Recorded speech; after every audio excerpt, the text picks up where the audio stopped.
iyo tujya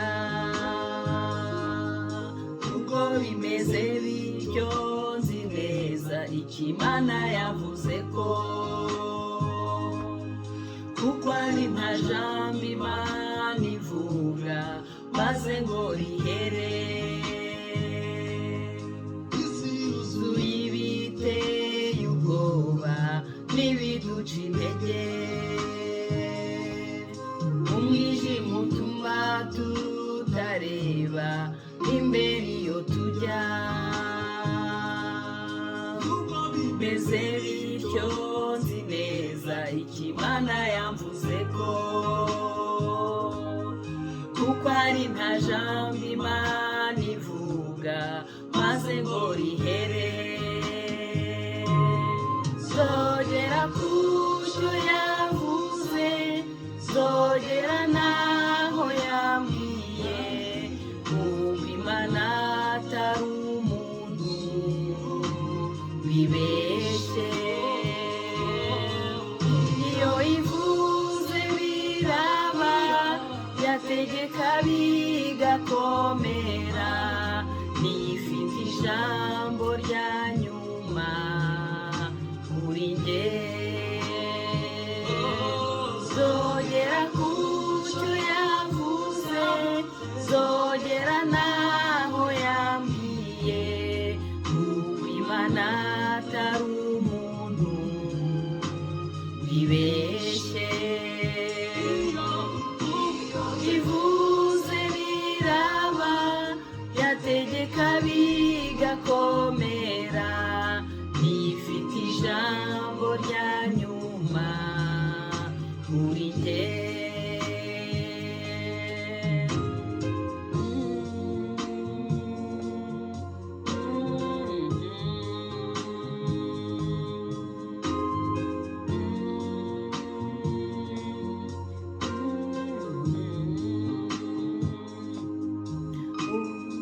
urugendo rwo mu butayu ruzarangira igihe cyo gutungwa n'amanu kizarangira nzinjira muri Kanani yanjye maze nduhuke urugendo rwo mu butayu ruzarangira igihe cyo gutungwa n'amanu kizarangira nzinjira muri Kanani yanjye maze nduhuke zogera ku cyo yavuze zogera naho yambwiye kuko Imana atari umuntu wibeshye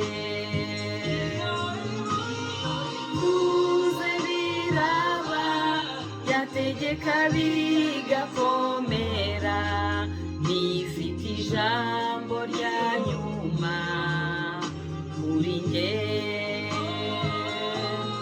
zongera ku cyo yavuze zogera naho yambwiye kuko Imana atari umuntu wibeshye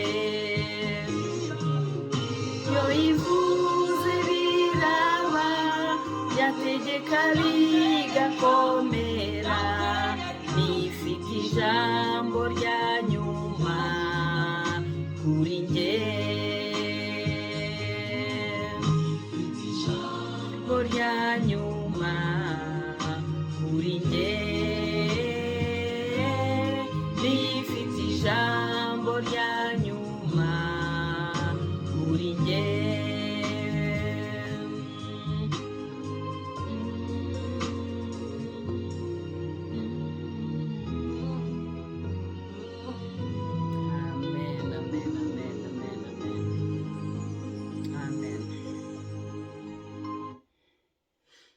amen.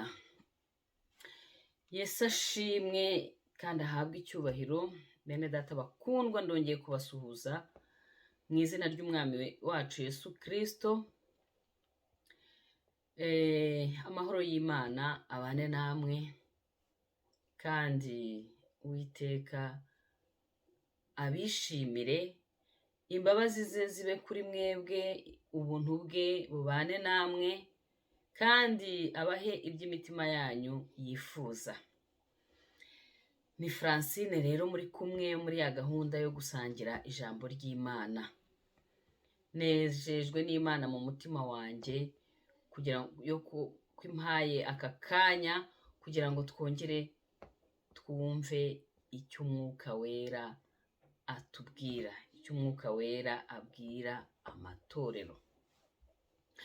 Ubushize twabonye izina rya Yesu Kristo. Twabonye ko nta rindi zina rimeze nk'irya Yesu Kristo.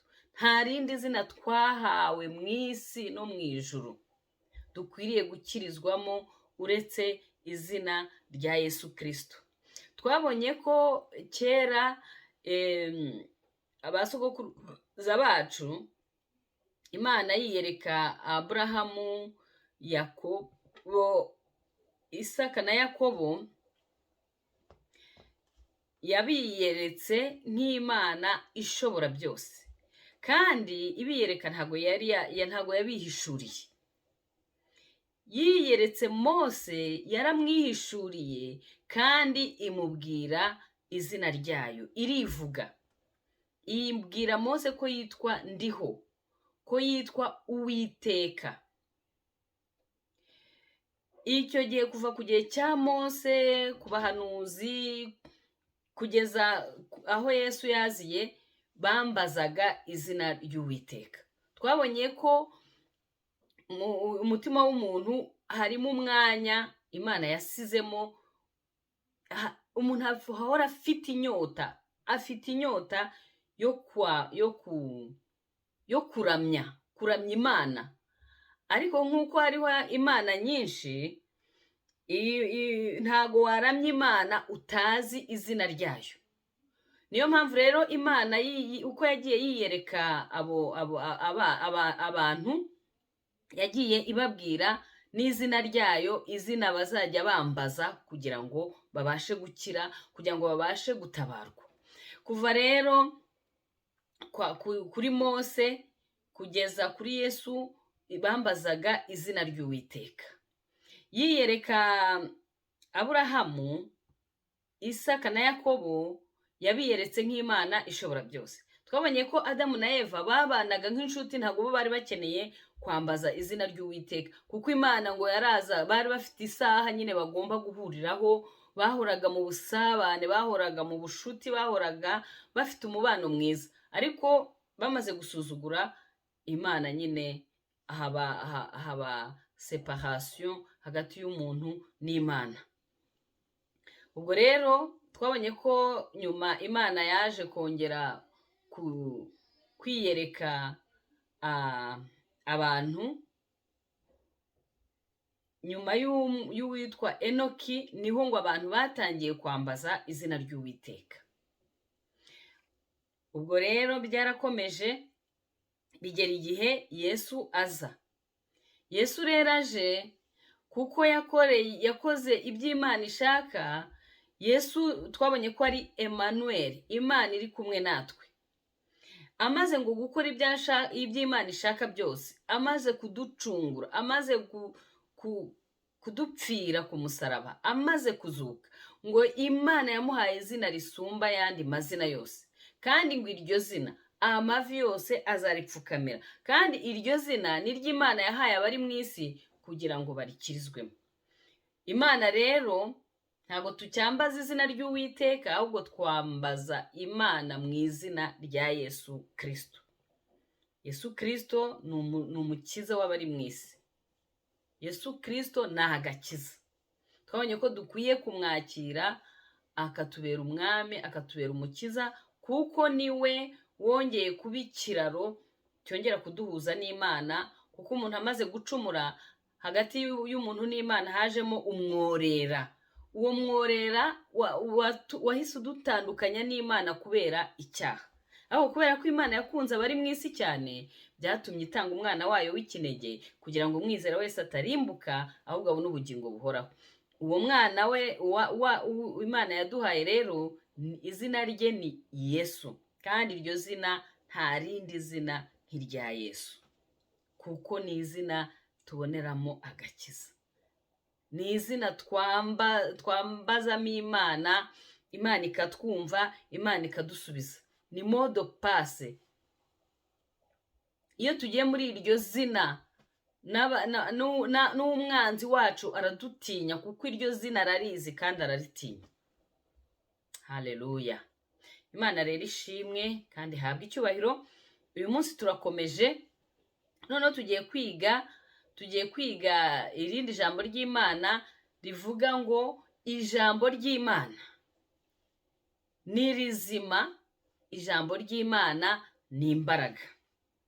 Haleluya, amen. Reka dusome ijambo ry'Imana riri mu Baheburayo. Ijambo ry'Imana riri mu Baheburayo igice cya 4 umurongo wa 12. Turasoma amagambo atatu, ariko nyuma tugende tuyadevelopa, twumve icyo Imana itubwira, twumve imbaraga ziri mu ijambo ry'Imana, twumve ukuntu ijambo ry'Imana ari ubuzima, ijambo ry'Imana ari imbaraga. Abaheburayo igice cya 4 umurongo wa 12 haravuga ngo, kuko ijambo ry'Imana ari rizima, rifite imbaraga kandi rikagira ubugi buruta ubw'inkota zose, rigahinguranya ndetse kugeza ubwo rigabanya ubugingo n'umwuka, rikagabanya ingingo n'umusokoro, kandi rikabangukira kugenzura ibyo umutima wibwira ukagambirira. Murumva imbaraga ziri mu ijambo ry'Imana? Ijambo ry'Imana ngo ni rizima, rifite imbaraga, rikagira ubugi buruta ubw'inkota zose, rigahinguranya ndetse kugeza ubwo rigabanya ubugingo n'umwuka, rikagabanya ingingo n'umusokoro, kandi rikabangukira kugenzura ibyo umutima wibwira ukagambirira. Iri jambo dusangira muri Yosuwa 1:8 haravuga ngo, ibiri muri iki gitabo cy'amategeko ntukarorere kubihamisha akanwa kawe, ahubwo ujye ubitekereza ku manywa na nijoro, kugira ngo ubone uko ukurikiza ibyanditswemo byose.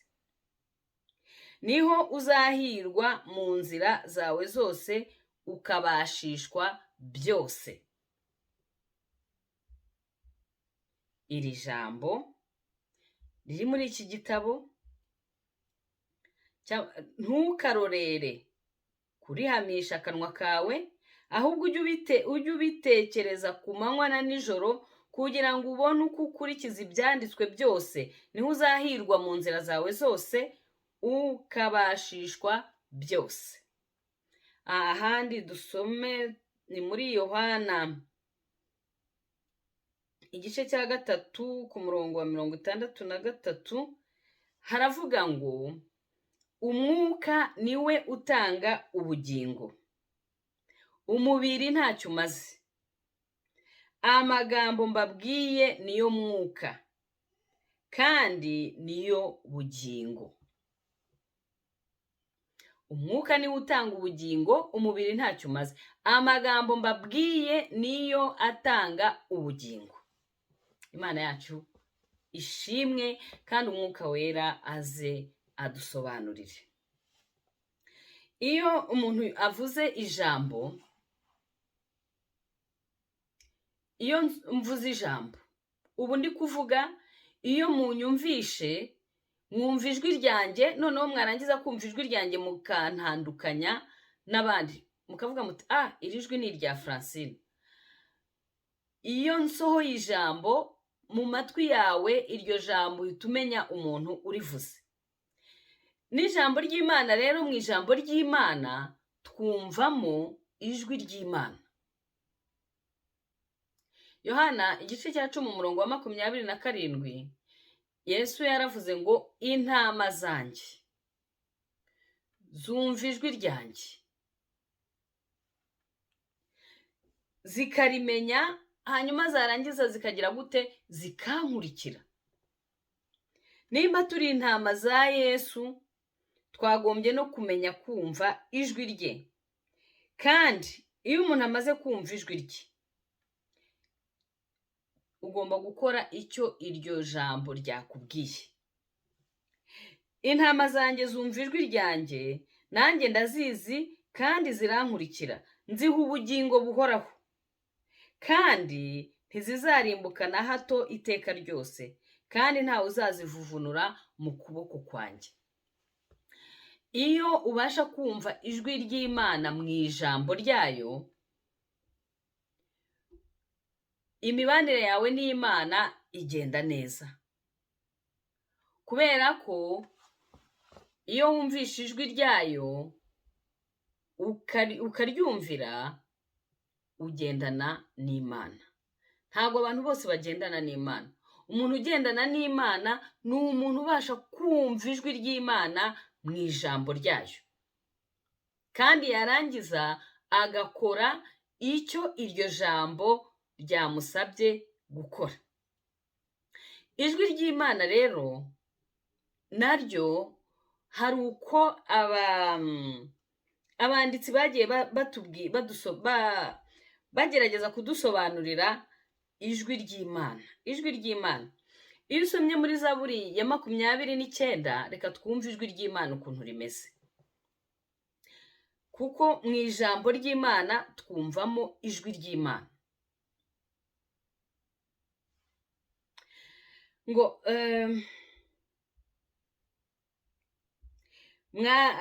mwabana b'Imana mwe, ni Zaburi ya 29, duhere ku murongo wa 1, ngo mwabana b'Imana mwe mwaturire Uwiteka ko afite icyubahiro n'imbaraga. Mwaturire Uwiteka ko izina rye rifite icyubahiro. Musenge Uwiteka mwambaye ibyera. Ku murongo wa 3 aravuga ngo ijwi ry'Uwiteka rihindira hejuru y'amazi, Imana y'icyubahiro ihindisha inkuba.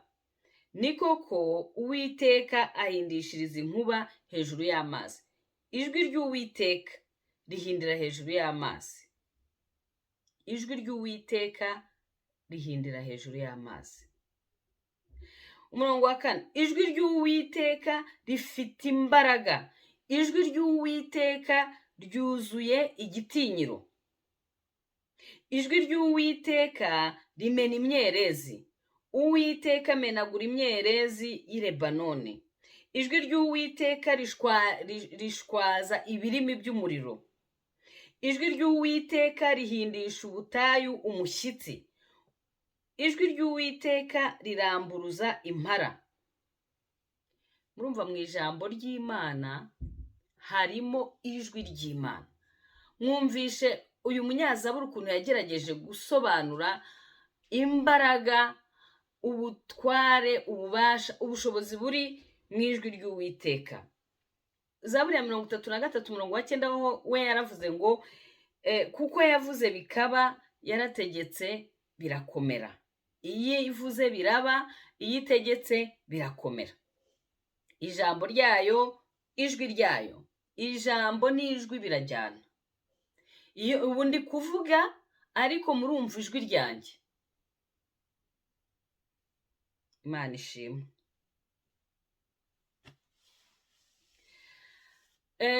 Ijwi ry'Uwiteka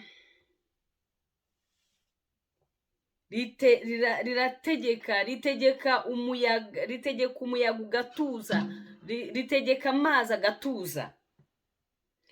Ijwi ry'Uwiteka rifite ubutware. Muri Luka igice cya 8 umurongo wa 25 baravuga ngo arababaza ati kwizera kwanyu kurihe? Nabo baratinya barumirwa, baravuga bati mbega uyu ni muntu ki utegeka umuyaga n'amazi bikamwumvira? mu ijambo ry'Imana ijwi ry'Uwiteka rifite ubutware, rifite ijwi ry'Uwiteka rirumvirwa, rifite igitinyiro. Muri Luka 4:36 haravuga ngo bose barumirwa barabazanya bati mbega rino jambo ni jambo ki? Arategekesha abadayimoni ubutware n'ububasha bakavamo. Harimo ubutware, harimo ububasha, harimo imbaraga. Ibintu byose byumvira ijwi ry'Imana. Samweli wa mbere 7:10 ho akavuga ngo ijwi ry'Uwiteka rituma abanzi bacu batatana. Ngo Samweli agitamba igitambo cyoswa, Abafilisitiya bigira hafi kurwanya Abayisiraheli. Uwo munsi Uwiteka ahindira ku Bafilisitiya guhinda gukomeye, arabatatanya banesherezwa imbere y'Abisiraheli. Ijwi ry'Uwiteka,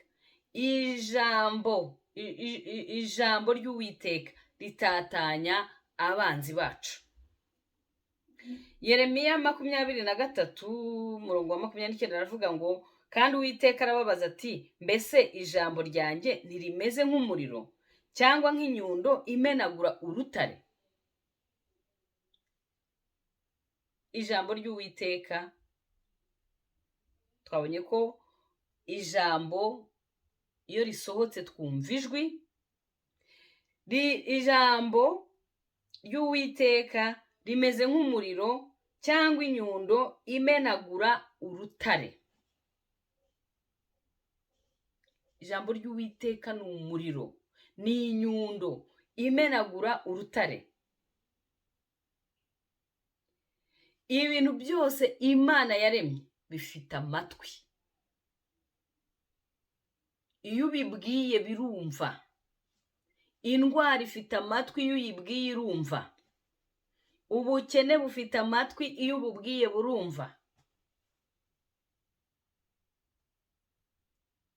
Ikintu cyose iyo ukibwiye kirumva, gifite amatwi mu buryo bw'umwuka. Mu isi y'umwuka ibintu byose birumva, kandi mu isi y'umwuka hakora ijambo. Mu ijambo hakavamo ijwi. Bya bindi rero bikumva. Haleluya.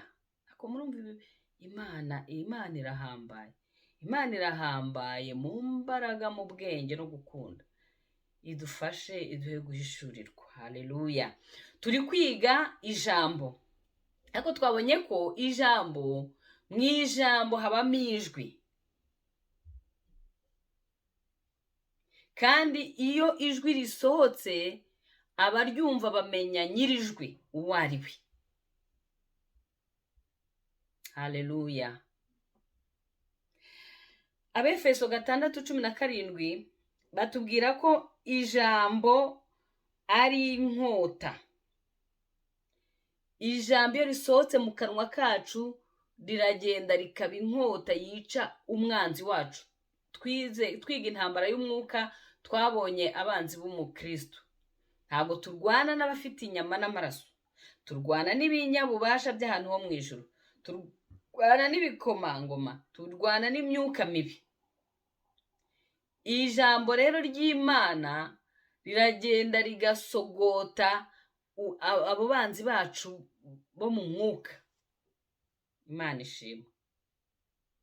Ntabwo umwanzi wacu ari wa wundi tureba, nabo n'abanzi baraturwanya kuko baba bemeye kumvira umubi. Ariko umwanzi Imana irunesheshe iriya nkota ni umwanzi wo mu mwuka. Ni ikihishe inyuma y'aba banzi fizike tubona. Imana yacu ishimwe. Ibyahishuwe naho haratubwira ijambo ry'Imana icyo ari cyo. Ibyahishuwe 1 duhere ku murongo wa 11 aravuga ngo icyo ubona ucyandike mu gitabo, ucyoherereze amatorero 7 ari muri Efeso n'i Simuruna n'i Perigamo n'i Tuwatira n'i Sarudi n'i Filadelfiya n'i Lawodikiya. Nuko mpindukizwa no kureba ijwi ryavuganaga nanjye. Mpindukiye mbona ibitereko by'amatabaza 7 by'izahabu. Kandi hagati y'ibyo bitereko by'amatabaza mbona usa n'umwana w'umuntu yambaye igishura kandi yambaye umushumi w'izahabu mu gituza. Umutwe we n'umusatsi we byeraga nk'ubwoya bw'intama bwera cyangwa nka sheregi, n'amaso ye yasaga nk'ibirimi by'umuriro. Ibirenge bye bisa n'umuringa w'umuteke utunganijwe n'umuriro wo mu ruganda, n'ijwi rye ryari rimeze nk'iry'amazi menshi asuma. Mu kuboko kwe kw'iburyo yari afashe inyenyeri 7. Ijwi rye, ijambo rye, ryari rimeze nk'iry'amazi menshi asuma. Mu ijambo ry'Imana iyo twumvamo ijwi ryayo, noneho iyo twumvishe mu ijwi ryayo, Imana iduha guhishurirwa, tukareba, tukabona, tukamenya, tugasobanukirwa. Iyo umaze kureba, iyo umaze kubona, iyo umaze kumenya, iyo umaze gusobanukirwa, ushyira mu bikorwa icyo ijambo ry'Imana ryakubwiye. Ijambo ry'Imana ni Imana ubwayo. Reka tubirebe muri Yohana wa mbere, duhere ku murongo wa mbere tugeze ku wa 3. Mbere na mbere hariho Jambo, uwo Jambo yahoranye n'Imana, kandi Jambo yari Imana. Ijambo ni Imana ubwayo. Haleluya. Uwo yahoranye n'Imana mbere na mbere. Ibintu byose niwe wabiremye, ndetse mu byaremwe byose nta na kimwe kitaremwe nawe. Muri we harimo ubugingo, kandi ubwo bugingo bwari. Noneho ijambo kandi nk'uko twabibonye muri Yohana 3:63, ijambo ni ubugingo. Mana yanjye we, murumva imbaraga z'ijambo? Ijambo ry'Imana ni imbaraga, ijambo ry'Imana ni ubugingo. Mu ijambo ry'Imana harimo ijwi ry'Imana, kandi ijambo ry'Imana ni Imana ubwayo. Haleluya. Mana yacu ishimwe. Yesu Kristo. Amen, amen, amen, amen.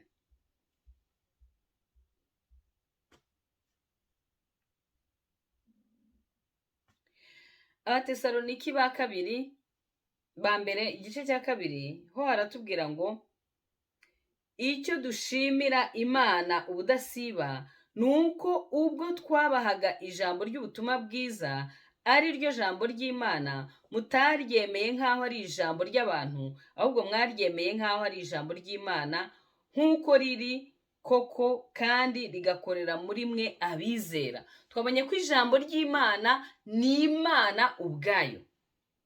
Nk'ubu ngubu rero iyo ndi kuribabwira, iyo turi kurisangira, ni Imana ibiri kuvugira muri njyewe, ibiri kubabwira ijambo ryayo. Ijambo ry'Imana kugira ngo rigire umumaro muri twebwe, ijambo ry'Imana kugira ngo rigire ubugingo muri twebwe, ijambo ry'Imana kugira ngo ribe rizima muri twebwe, rigire imbaraga muri twebwe, nuko tugomba kuba dufite kwizera. Tugomba kuryakirana umutima ukunze, tugomba kuryakirana kwizera. Ijambo ry'Imana riravuga ngo ubwoko bwanjye burarimbutse kubera kutamenya. Iyo dufite ijambo ry'Imana twararyakiranye kwizera, riduha ubutware, riduha autorité. Hari abantu bazi ko gusenga cyane, kwiyiriza ubusa no gusenga cyane byo biduha imbaraga, ariko ikintu kiduha autorité, kiduha kunesha, kiduha gukandagira inzoka na scorpion, kiduha ubutware bwo kwirukana abadayimoni, gusengera abarwayi bagakira, ni ukumenya ijambo. ngo ijambo ryawe ni itabaza ry'ibirenge byanjye. Ijambo rituvana mu mwijima, ijambo riratumurikira, ijambo rituma tugira ubutware bwo kunesha iby'isi. Ababyawe n'Imana banesheje isi, kandi kugira ngo ubashe kunesha isi ni uko ugira kwizera. Kwizera kuzanwa n'iki? Kwizera kuzanwa no kumva. Kumva iki? Kumva ijambo ry'Imana. Imana ishimwe. Ijambo ry'Imana rifite akamaro kenshi, ariko ndagira ngo tugerageze kugira ibyo dusangira. Ijambo ry'Imana ridusubizamo imbaraga. Abaroma 15:4 haravuga ngo ibyanditswe kera byose byandikiwe kutwigisha, kugira ngo kwihangana no guhumurizwa bitangwa nabyo biduheshe ibyiringiro. Murumva, ijambo ry'Imana ridusubizamo imbaraga. Byandikiwe kutwigisha kugira ngo kwihangana no guhumurizwa bitangwa nabyo biduheshe ibyiringiro. Igihe ugitegereje icyo Imana yagusezeranyije, ijambo ry'Imana rigenda rigusubizamo imbaraga, rigusubizamo imbaraga, rigusubizamo imbaraga, kugeza igihe uboneye iby'Imana yagusezeranije. Amen.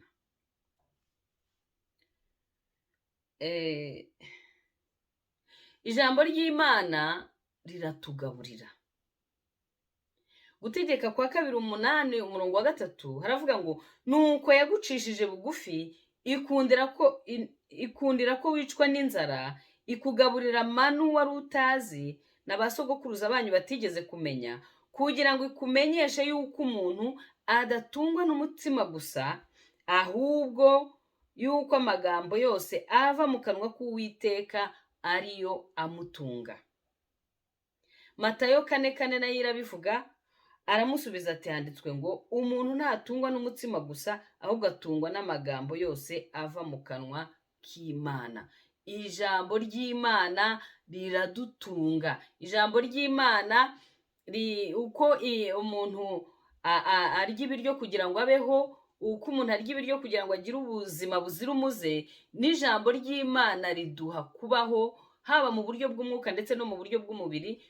Tubaho ubuzima buzira umuze, tubaho dufite imbaraga mu buryo bw'umwuka ndetse no mu buryo bw'umubiri, iyo turya ijambo ry'Imana, iyo turya ijambo ry'Imana, iyo turya ijambo ry'Imana, uko bwije n'uko bukeye. Haleluya. Ikindi, ijambo ry'Imana riduha guhirwa muri byose. Twabisomye muri Yosuwa 1:8, havuze ngo aya magambo, aya mategeko yo muri iki gitabo ngo ujye uyiga uyasubiremo uko bwije n'uko bukeye, kandi ngo nurangiza ukore ibijyanye n'uko iryo jambo ry'Imana rivuga. Iyo rero uri medita jour et nuit kandi ugakora ibyo rikubwira, ugira gute? Urahirwa muri byose. Imana idufashe. Imana idufashe. Ikindi, Imana nabivuze hejuru, Imana ijambo ryayo riduha ubuzima. Imigani 4 kuva ku murongo wa 20 haravuga ngo mwana wanjye, ita ku magambo yanjye, tegera ugutwi ibyo mvuga. Murumva ko ijambo rijyana no kumva. Ita ku magambo yanjye, wumve ibyo nkubwira, nturangare ngo urebe iburyo cyangwa ibumoso, untege amatwi wumve ibyo nkubwira, ntibive imbere y'amaso yawe. Twabonye ko iyo umaze kumva ijambo ry'Imana, Imana iguha kubona, Imana iguha guhishurirwa, Imana iguha kumenya, Imana iguha gusobanukirwa. Iryo jambo rikuvana mu mwijima rikakujyana mu mucyo, ukamenya icyo gukora. ntibive imbere y'amaso yawe, ubikomeze mu mutima wawe imbere, kuko ari byo bugingo bw'ababibonye. Ijambo ni ubugingo bw'abaribonye, bikaba umuze muke w'umubiri wabo wose. Murumva ko iyo iryo jambo uryitaho, ukarisoma, ukaritekerezaho ku manywa na nijoro, ugira ubuzima buzira umuze. Niko uyu mugabo wo mu Migani, Salomo, atubwiye. Imigani igice cya 4 kuva ku murongo wa 20 kugeza ku wa 22. Zaburi y'107 nayo irabitubwira kuva ku murongo wa 17 ngo ibirimarima bibabarizwa ibicumuro byabyo no gukiranirwa kwabyo. Imitima yabo ihurwa ibyo kurya iyo biva bikajya, bakegera amarembo y'urupfu, maze bagatakira Uwiteka bari mu byago, akabakiza imibabaro yabo, akohereza ijambo rye, akabakiza indwara, akabakiza imibabaro. Murumva, Imana iyo dusenze itwoherereza ijambo. Nimba urwaye, Imana ikoherereza ijambo ryo kugukiza. Nimba uri mu ntambara, Imana ikoherereza ijambo rigatatanya ibyo byose biguhiga, bikurwanya. Yohereza ijambo rikaguha ubuzima buzira umuze. Iyo ufite amaproje, iyo ufite ibyo uri gukora, Imana yohereza ijambo rikaguha guhirwa kure y'isisa muri byose, mu izina rya Yesu. Imana rero idufashe, iduhe kuba mu ijambo ryayo. Ijambo ryayo riduha kuba amahoro. Yeremiya yarabivuze, igice cya 5 umurongo wa 16, amagambo yawe amaze kuboneka ndayarya, maze ambera umunezero n'ibyishimo byo mu mutima wanjye, kuko nitiriwe izina ryawe, Uwiteka Nyiringabo. Iyo tuba mu ijambo ry'Imana, iyo turi medita jour et nuit, ritubera umunezero n'ibyishimo kandi rikatuzanira amahoro. Muri Zaburi 119 umurongo wa 165 aravuga ngo amategeko abakunda amategeko yawe bagira amahoro menshi, nta kigusha bafite. Abakunda ijambo ryawe bagira amahoro menshi, nta kigusha bafite. Amen. Ijambo ry'Imana rihumuswa ubwenge. Iyo umuntu aba mu ijambo ry'Imana ahinduka umunyabwenge. Abakolosayi 1:9 haravuga ngo nicyo gituma tudasiba kubasabira uhereye igihe twabyumviye, twifuza ko mwuzuzwa ubwenge bwose bw'umwuka no kumenya kose, ngo mumenye neza iby'Imana ishaka. Ijambo ry'Imana riha umuswa ubwenge. Umuntu ukunda gusenga akaba mu ijambo ry'Imana ahinduka umunyabwenge, kuko ijambo ry'Imana rituma umuntu ahinduka umunyabwenge. Reka tubisome mu Bakolosayi igice cya 1 umurongo wa 9 ngo nicyo gituma tudasiba kubasabira uhereye igihe twabyumviye, twifuza ko mwuzuzwa ubwenge bwose bw'umwuka no kumenya kose, ngo mumenye neza ibyo Imana ishaka. Imigani 2 ho haravuga ngo kuva ku murongo wa 6 n'uwa 7, Uwiteka niwe utanga ubwenge, mu kanwa ke havamo kumenya no kujijuka. Mu kanwa ke, ijambo risohoka mu kanwa ke ritanga ubwenge, umuntu akamenya, umuntu akajijuka. Abikira abakiranutsi agakiza, abagendana umurava ababera ingabo. Ikindi, ijambo ry'Imana harimo imbaraga zituma dusubizwa. Yohana 15:7 haravuga ngo nimuguma muri nge, amagambo yanjye akaguma muri mwe, musabe icyo mushaka cyose muzagihabwa. nituba mu ijambo ry'Imana tukaritekerezaho ku manywa na nijoro, tukaryatura, tukarivuga, tugashyira mu bikorwa icyo ritubwira, dusaba icyo dushaka cyose, Imana izakiduha. Amen. Ikindi, ijambo ry'Imana rifite imbaraga zo kuturinda gucumura, rituma tugira imitima iboneye. Zaburi 119 umurongo wa 11 aravuga ngo nabikiye ijambo ryawe mu mutima wanjye kugira ngo ntagucumuraho. Iyo ijambo rigwiriye mu mitima yacu, tugira imitima iboneye, tugira imitima itunganiye Imana. Amen. Ngo hahirwa udakurikiza imigambi y'ababi, ntiyicare mu nteko y'abaneguranye, ngo ahubwo amategeko y'Uwiteka ngo niyo yishimira, niyo yatekereza. Zaburi ya mbere. Ijambo ry'Uwiteka rifite imbaraga zo kutuzanira kwizera. Niko mu Baroma havuga, Abaroma igice cya 10 umurongo wa 17 ngo dore kwizera guheshwa no kumva, no kumva kuzanwa n'ijambo rya Kristo.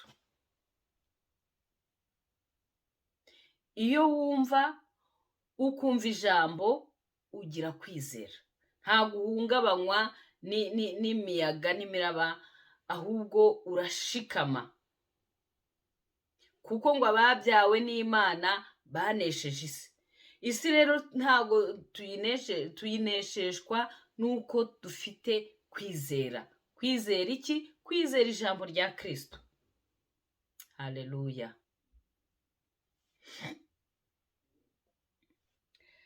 Ijambo ry'Imana kandi rifite imbaraga zo kuduha ubugingo buhoraho. Twabasomye hejuru muri Yohana igice cya 6 umurongo wa 63 haravuga ngo umwuka niwe utanga ubugingo, umubiri ntacyo umaze. Amagambo mbabwiye niyo mwuka kandi niyo bugingo. Hari n'ahandi yabajije abafarisayo arababwira ngo murongo Yohana 5:39 na 40 ngo murondora mu byanditswe kuko mwibwira ko muri byo arimwo mufite ubugingo buhoraho, kandi ari byo bimpamya, nyamara mwanze kuza hondi ngo muhabwe ubugingo. Twabonye ko ijambo ry'Imana, ijambo ni Imana ubwayo, kandi mu ijambo ry'Imana twumvamo ijwi ry'Imana.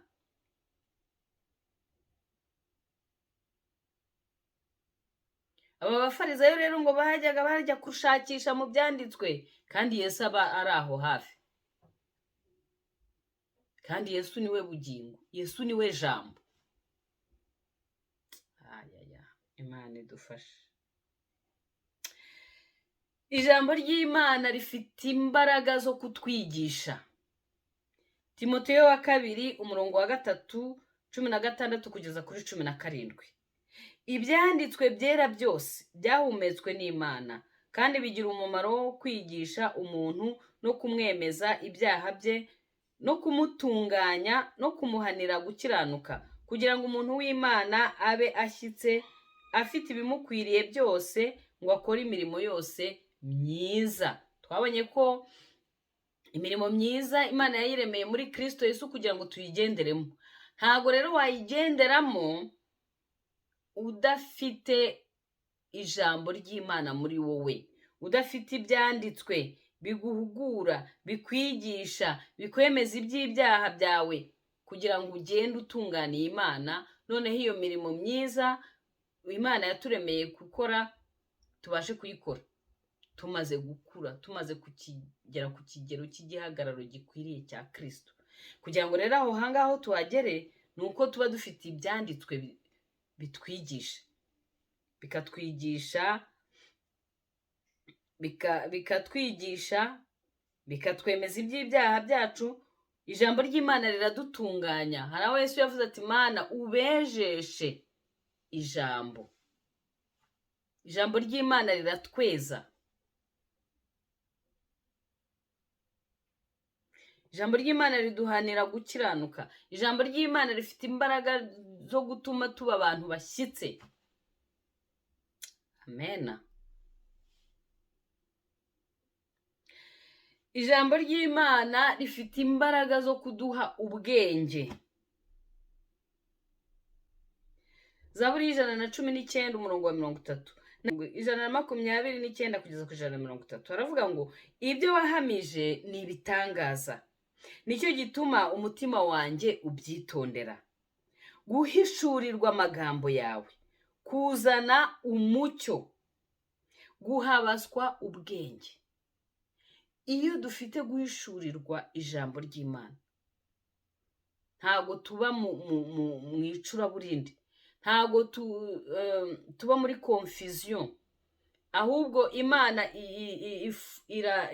iratumurikira umucyo wayo utuma tubasha kureba neza, noneho tukagira ubwenge bwo kumenya uko dukwiye kwitwara muri buri situation iyo ari yo yose.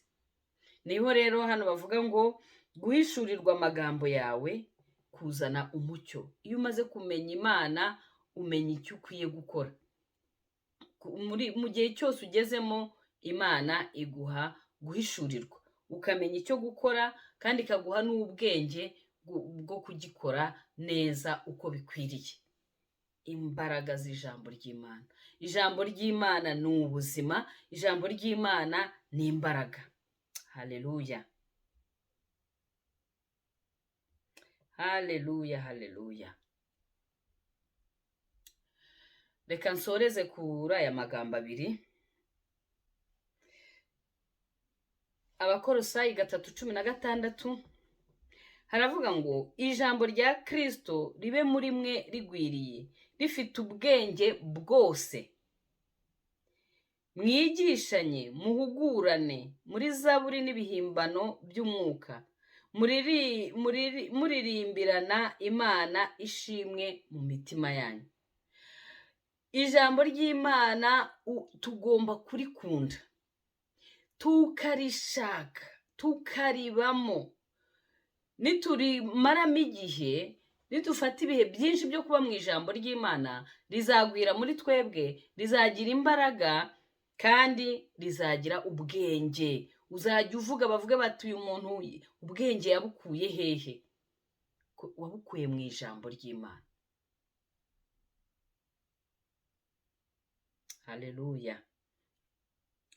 Ikindi, Zaburi ya 55 umurongo w'10 aravuga ngo nk'uko imvura na sheregi bimanuka bivuye mu ijuru ntibisubireyo, ahubwo bigatosa ubutaka bukameza imbuto, bugatoshya n'ingundu, bugaha umubibyi imbuto n'ushaka kurya bukamuha umutsima. Niko ijambo ryanjye riva mu kanwa kanjye rizamera, ntirizagaruka ubusa, ahubwo rizasohoza ibyo nshaka, rizakora icyo naritumye. Ijambo ry'Imana ntago risohokera ubusa. Iyo dusenze Imana iduha ijambo, iryo jambo ryayo rero iraririnda, ikarikurikirana kugeza igihe icyo yavuze gisohoreye. Nuyisaba inzu izaguha ijambo, nuyisaba ibyo kurya izaguha ijambo, nuyisaba ku rubyaro izaguha ijambo, nuyisaba mariage izaguha ijambo. Nusenga Imana izaguha ijambo, nuyisaba ibyo kurya izaguha ijambo, nuyisaba akazi izaguha ijambo, nuyisaba urubyaro izaguha ijambo. Ariko iryo jambo ngo izarikurikirana kugeza igihe icyo yaritumye igisohoreje. Imana yacu ishimwe, Imana yacu ihabwa icyubahiro. Imana yacu ni iyo kwizerwa. Ijambo ryayo rifite imbaraga, kandi mu ijambo ryayo harimo ijwi ryayo. Ijwi ryayo naryo rifite imbaraga. Ijwi ryayo rishwaza ibirimi by'umuriro. Ijwi ryayo ni inkota ityaye. Ijwi ryayo, Mana yanjye, riteye ubwoba. Haleluya. Gutegeka kwa kabiri 11:18 haravuga ngo nuko mubika ayo magambo yanjye mu mitima yanyu no mu bugingo bwanyu. Mubika ayo magambo yanjye mu mitima yanyu no mu bugingo bwanyu. Muyahambire ku maboko yanyu ababere ikimenyetso. Muyashyire mu mpanga zanyu hagati y'amaso yanyu. Mujye muyigisha abana banyu. Mujye muyavuga mwicaye mu mazu yanyu. Nuko mugenda mu nzira, nuko muryamye, nuko mubyutse. Iryo amagambo y'Imana ahantu hose uri uyatekerezeho, uyature, uyavuge.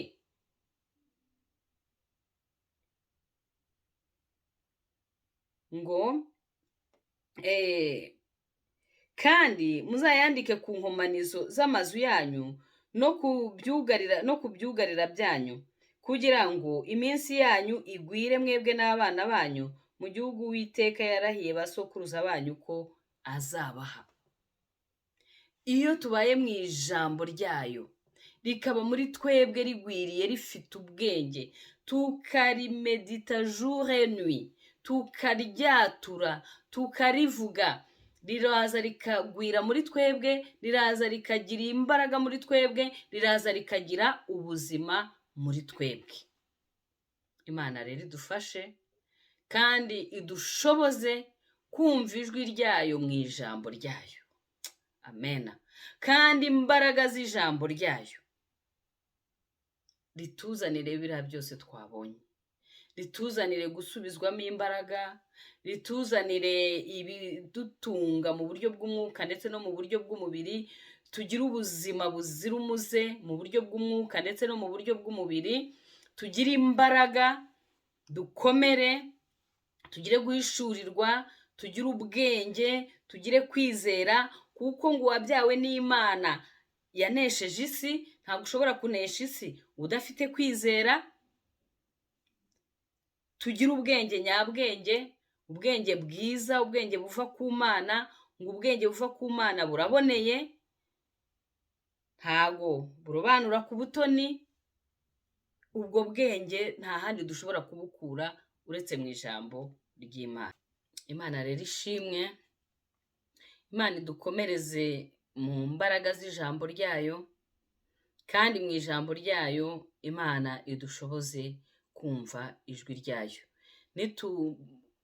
Nitumenya ijambo ryayo tukayoborwa n'ijwi ryayo, tuzagendana nayo, tuzaba amahoro, tuzagubwa neza, tuzahirwa mu byo tugerageza gukora byose.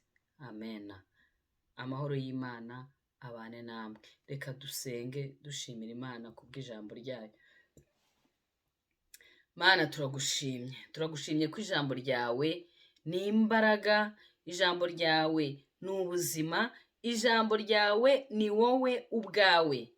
Kandi ngo mu ijambo ryawe twumva mu ijwi ryawe tukagukurikira. Iyo tugukurikiye tubona ubugingo, iyo tugukurikiye tugendana nawe, iyo tugukurikiye tugira ubwenge, iyo tugukurikiye tugira ubuzima buzira umuze, iyo tugukurikiye tugira guhishurirwa, tugira kubona, tugira kumenya, tugira gusobanukirwa. Mwami, turagushimye kubw'ijambo ryawe. Uduhe urukundo rwo gukunda ijambo ryawe, uduhe imbaraga zo kuba mu ijambo ryawe. Mwami, reka ribe muri twebwe rigwiriye, rifite ubwenge, rifite imbaraga, mu izina rya Yesu. Mana, ndakwereka abantu batarakumenya kugira ngo nabo bagenderere Mwami, ngo ntawe ubasha kuza aho uri utamujyanye. Ndasenze rero kugira ngo Mwami ubiyereke, ijambo ryawe niribageraho, Mwuka wawe wera abemeza iby'ibyaha byabo, maze bace bugufi Mwami, baguhindukirire. Ohereza ijambo ryawe Mana ku barushye n'abaremerewe, maze baruhuke, babohoke, bashire agahinda, bashire intimba, bashire imibabaro. Ohereza ijambo ryawe ku bafite intambara, kugira ngo mwami imbaraga z'ijambo ryawe ritatanye ibyo byose bibahiga, ibyo byose bibarwanya, mu izina rya Yesu. Ohereza ijambo ryawe ribohore ababoshye, abari ku ngoyi y'umwanzi, mu izina rya Yesu. Shimwa rero mwami wanjye, habwa icyubahiro, shyirwa hejuru, mu izina rya Yesu Kristo. Amen.